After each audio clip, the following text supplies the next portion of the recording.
Bonjour, David Deborde. Je suis le responsable des réseaux sociaux chez Digitas LBI en France. Je m'occupe de plusieurs clients à l'agence, donc déjà premièrement Nissan.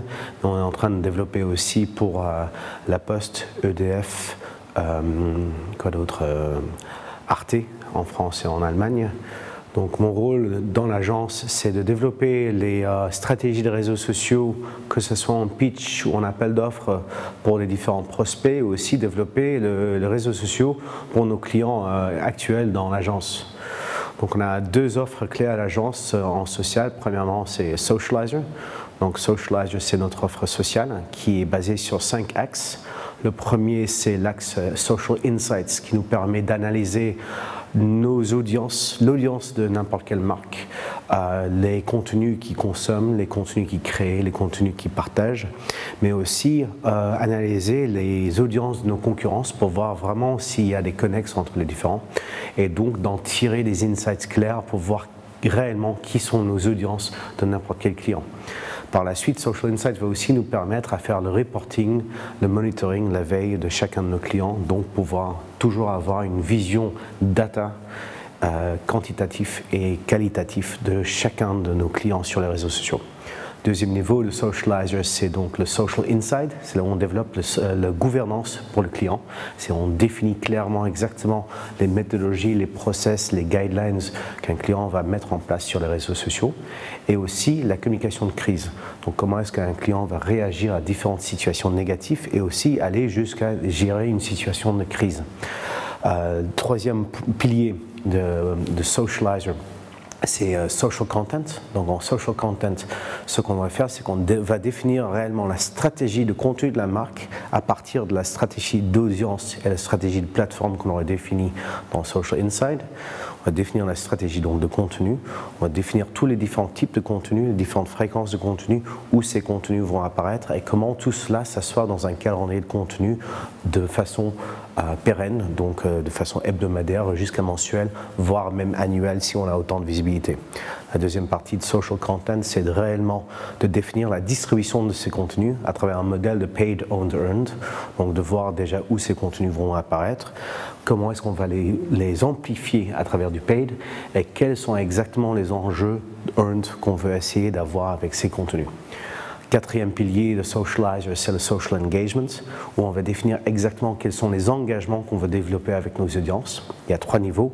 Il y a premièrement la socialisation des sites, donc développer tout ce qui est l'UX et les fonctionnalités sociales qu'on va développer sur le site internet d'un client, que ce soit les likes, les comments, les shares, les options de socialisation ou aussi les engagements à travers un social login, donc la personnalisation du site qu'on va pouvoir utiliser pour n'importe quel client. Deuxième niveau, c'est le plan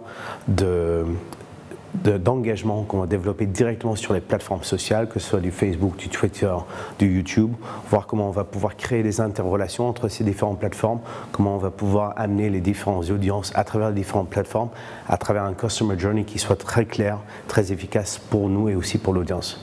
Le dernier niveau de social engagement, c'est le influencer program, donc comment est-ce qu'on va interagir, réagir, identifier les différents influenceurs clés pour notre marque. Et on identifie 2 façons de travailler avec les influenceurs. L'exclusivité, où on va pouvoir travailler vraiment en exclusif avec les influenceurs, leur proposer des contenus qui sont trouvables nulle part ailleurs, donc vraiment leur donner un pouvoir d'exclusivité sur la marque. Et le deuxième niveau, c'est l'amplification. Donc comment est-ce qu'on va pouvoir travailler avec ces influenceurs pour qu'ils amplifient nos messages, qu'ils amplifient les différents contenus, les différents engagements, les événements ou même les lancements que la société peut avoir.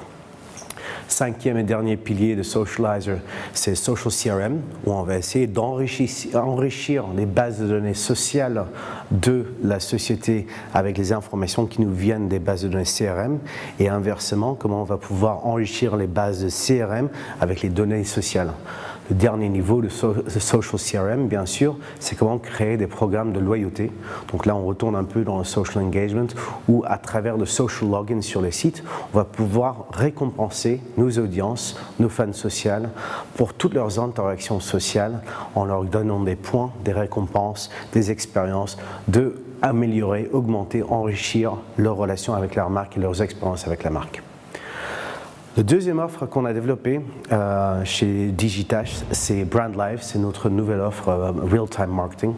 Le Real-Time Marketing nous permet de rebondir de façon créative à toutes les différentes tendances qui apparaîtront sur deux axes, donc les tendances médiatiques, ce qui se passe dans les actualités, et les tendances médiatisées, donc les tendances qu'on voit apparaître sur les réseaux sociaux, donc les hashtags sur Twitter, les différents contenus de marque sur les réseaux sociaux, et aussi la viralisation des contenus d'actualité aussi.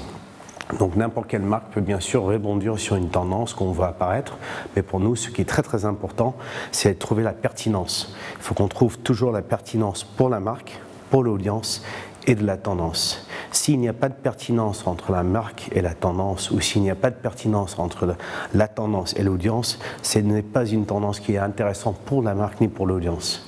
Une fois qu'on a donc identifié cette tendance qui est clé pour la marque, l'audience et qui est parfaitement adaptée pour la tendance, on va créer une opportunité d'exploitation de cette tendance qui est parfaitement assise dans les messages et les filtres de la marque pour être sûr qu'on est en train de créer quelque chose qui soit pertinent et aussi avoir cette résonance avec nos audiences.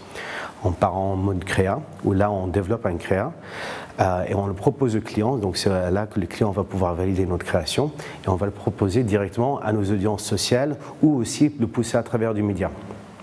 Ce qui est très intéressant avec notre offre Real-Time Marketing, c'est que on travaille en deux formes, donc du long-termiste, où on va regarder les événements proactifs dans un calendrier, tels que Nouvel An, Noël, Fête des Mères, Saint-Valentin. Donc là, on a une longue durée pour travailler, mais on va quand même regarder les tendances autour de ces différents événements pour être sûr qu'on soit parfaitement assis dans les tendances. Le deuxième mode de Brand Live, donc du Real-Time Marketing, c'est quelque chose qui soit beaucoup plus réactif, c'est-à-dire c'est des tendances qui apparaissent sur des très courtes durées, de temps en temps, juste sur une journée, et là on va essayer de réagir à cette même vitesse. Donc il faut qu'à travers les process Brand Live, qu'on puisse être aussi réactif que de pouvoir voir une tendance le matin et de poster quelque chose sur nos réseaux sociaux ou même voir les médias dans la même journée.